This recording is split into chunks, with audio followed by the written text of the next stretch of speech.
Bienvenue dans la nouvelle édition de l'émission Savoir-Vivre. Aujourd'hui, nous sommes à Saint-Imier chez Alain Oderset, le dessinateur de bande dessinée.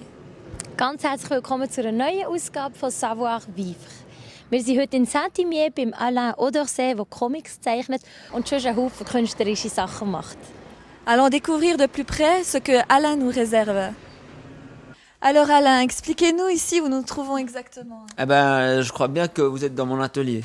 Ouais. Et puis voilà, ici c'est un endroit créatif, les idées ils poussent comme les arbres. Voilà, ça. Alain, ich glaube, wir sind hier so in einer alten Kille. Wie bist du dazu gekommen, dass jetzt dein Atelier ausgerechnet in einer Kille ist? Alors en fait, j'étais dans un autre atelier, une ancienne usine, et que je devais louer tous les mois. Puis un jour, il y a un copain à moi qui est pasteur. Il m'a dit, Alain, un jour, cette église-là, ça sera ton atelier. Je dis, mais Luc, un peu de réaliste, je veux dire, je gagne pas assez d'argent. Je sais même pas si à la fin du mois, je vais pouvoir avoir assez et tout ça. Puis je me suis dit, je vais aller voir le banquier. Hein? Et puis j'étais voir, et puis j'ai dit, voilà, j'aimerais bien avoir une maison. Voilà, puis j'en ai vu une là-bas. Puis, comme je passe de temps en temps sur la télé, sur les radios ou dans les journaux, lui, il s'est dit, génial, Oderset, mais il est super riche, il a parqué sa limousine juste devant. puis il dit, ouais, alors donnez-moi juste un papier, je ne sais plus comment ça s'appelle, qui dit tout ce que je gagne tous les mois. Puis j'ai fait ça, puis j'étais voir le banquier, puis il m'a dit, mais vous gagnez trop peu. J'ai dit, c'est justement pour ça que je viens. Mais non, on donne seulement si vous avez déjà. Je dis, ok. Et puis, j'en ai parlé à des amis, j'ai un comité. Et puis, quelqu'un de ce comité en a parlé à d'autres amis. Et puis, un jour, il y a un couple de personnes âgées, jamais vu. Je sais pas qui c'est. Ils viennent et puis ils me disent, écoute, nous, on voulait mettre en bourse, mais on s'est dit, mais on va plutôt t'aider, toi. Tchuss. Mais c'est fou, ça. Je suis resté comme ça, là. J'étais revoir le banquier. Et puis, il a dit, alors, si vous avez déjà une partie de l'argent, alors c'est bon, pas de souci. C'est bon, on vous prête le reste. Et puis, je suis là. Alors Alain, expliquez-nous un peu comment vous avez agencé cette église en un atelier. Ici, c'est plutôt le coin de Philippe, parce que c'est le coin tout bien organisé. Tu vois, tout est aligné, là. C'est aligné, je ne connais pas beaucoup chez moi, donc c'est un autre monde dans le même atelier. Après, autour, on a fait une mini-exposition, comme ça, de un peu chacune de mes BD. Et puis après, là, il y a un coin quand j'ai des stagiaires ou un graphiste qui vient travailler, ou comme ça. En fait, il y a une graveuse qui vient de temps en temps. Elle fait une apparition, comme ça, pouf, puis elle grave un truc, puis tchuss, puis je la vois plus pendant 3 semaines, je sais pas. Tous ces objets ici me rappellent chaque fois quelque chose. Ici, c'est un souvenir que je suis passé à France Télévisions. C'était un peu magique, quoi. Puis j'ai dit, je peux garder les panneaux, puis ils m'ont dit, ouais, tu peux prendre les 2 petits, là. Alors, je les ai pris, tu vois. Wir sind gerade wieder zurück mit einem Haufen spannenden Geschichten von Alain Oderset. Wir machen einen kleinen Abstecher, wir bleiben aber im künstlerischen Bereich. Wir gehen nämlich auf Erlach, in die Galerie Mayhaus, zum Ilja Steiner, der jetzt gerade die Galerie neu hat übernommen von seinem Papi, vom René Steiner.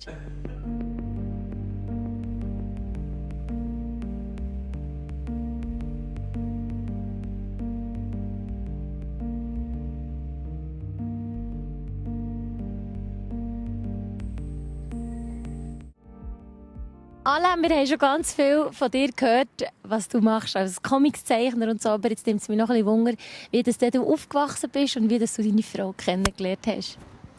Alors, ouais, c'est une histoire romantique, alors. Je suis né à Granges, c'est un pays très loin d'ici. Et puis, c'est donc moi, quand j'étais enfant, je parlais couramment l'allemand. Puis mon père me parlait en français, puis ma mère me parlait en espagnol. Donc après, ça fait ça. Voilà, hein, c'est malin. Hein. Après, on a déménagé à Vauflin à 5 ans, et pour moi, c'est le plus beau cadeau qu'on pouvait me faire à cette époque-là. Un des plus beaux, parce que c'est tellement beau, Vauflin. Et puis, il y avait Bienne aussi. Après, on a habité à Vienne. Mes parents avaient un magasin de spécialités italiennes. Alors, ils n'étaient pas italiens, mais ils le parlaient. Puis j'ai dû apprendre un petit peu l'italien aussi. Et puis, du coup, moi, j'ai rencontré vraiment une fille mais extraordinaire. Faut pas lui dire, hein, mais elle est vraiment une perle à Saint-Imier. Donc, j'encourage de venir à Saint-Imier. Il y a des jolies filles. Et puis, c'est comme ça que j'ai trouvé ma femme, en fait. Et puis, je suis plus parti depuis. Du hast uns von deiner Frau erzählt, du hast aber auch 4 Kinder. Ja. Was sagen denn die, dass ihr Papi nicht einen gewöhnlichen Job hat, sondern eben irgendwie so ein kleiner Künstler ist? Ouais, alors je pense que des fois c'est pas évident parce qu'ils se disaient pourquoi tu n'auras pas un travail comme le père de ce copain, puis comme ça serait plus simple la vie, on pourrait avoir des souliers Nike. Je dis pas la marque, hein, mais on devine. Enfin, je sais pas. Et puis finalement, c'est une chance pour eux parce qu'on a dû chercher d'autres valeurs. On a dû chercher le plaisir d'être ensemble. Wir kommen zu unserem zweiten Beitrag und nach dem Beitrag werden wir mit dem Alain an seine Quellen für Inspiration hergehen. Dort, wo er seine Ideen herholt. Alors nous sommes de retour ici à Saint-Imier chez Alain Auderset, plus particulièrement dans la forêt de Saint-Imier. Alain, pourquoi est-ce si important? En fait, je vais me balader tous les jours en fait, par là. Bon, d'habitude, les anges qui sont avec moi, ils sont pas visibles. Hein, voilà, je n'ai pas de chien. Souvent, les gens ils disent il est où le chien? Puis je dis non, je viens tout seul. Et puis, je raconte des choses de ma.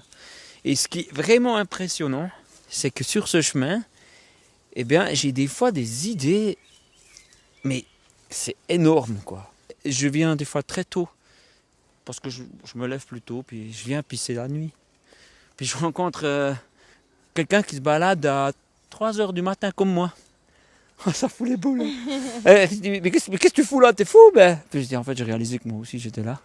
Enfin, tu vois. Et puis, en fait, j'écris ces choses. J'écris et puis j'ai commencé à les mettre sur Internet.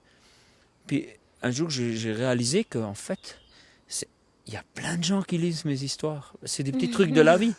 Mais à peu près 500 par jour. Ah, quand même. Je me suis dit, wow, qu'est-ce qui se passe? Puis mes petites histoires, les gens ils croient que c'est magique ici. Mais j'ai dit, non, c'est une forêt comme les autres. C'est toi qui fait la magie, c'est pas les objets. Alain Auderset, merci vielmals, dass wir vorbeikommen. Merci für alle die spannenden Geschichten. Wir hoffen, euch daheim hat es auch gefallen und wir freuen uns, euch wieder zu sehen in 3 Wochen, wenn es wieder heisst Savoir-vivre. Merci Alain Auderset d'avoir partagé votre expérience avec nous et merci à vous de nous avoir suivis et à dans 3 semaines pour Savoir Vivre.